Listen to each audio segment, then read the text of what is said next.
dan selamat pagi buat keluarga besar SIB City Life Church Kuala Lumpur. Pada minggu ini anda bersama dengan saya Vijay Sadanira Anwar untuk menyampaikan info-info gereja.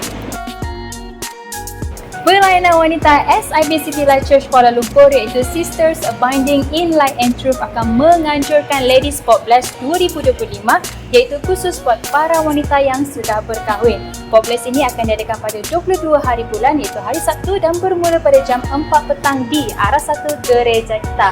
Tema pakaian adalah denim white. Santai bersama dari hati ke hati sesama wanita. Acara kemuncak doa puasa kebangsaan yang melibatkan SIB Semenanjung, BEM Sarawak dan juga SIB Sabah akan berlangsung pada 28 Mac ini bermula pada jam 8.30 malam dan bertempat di SIB KL. Sehubungan dengan itu, anda juga boleh mendapatkan buku panduan doa dan puasa melalui katalog WhatsApp gereja.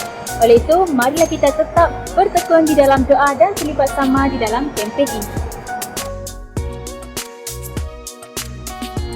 Jemputan khas buat para youth. Jom sertai ibadah Undefeated Gen Z dan alami perjumpaan ilahi yang dapat mengubah hidup anda.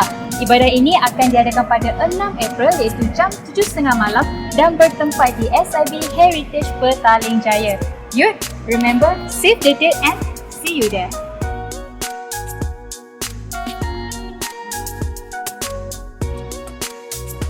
Baiklah, sekian saja info yang saya dapat kongsikan untuk anda pada minggu ini. Seperti biasa, info-info sebentar tadi anda boleh rujuk semula di laman Facebook gereja kita maupun melalui grup WhatsApp Jumaat. Selamat berhujung minggu dan jumpa anda lagi di minggu hadapan.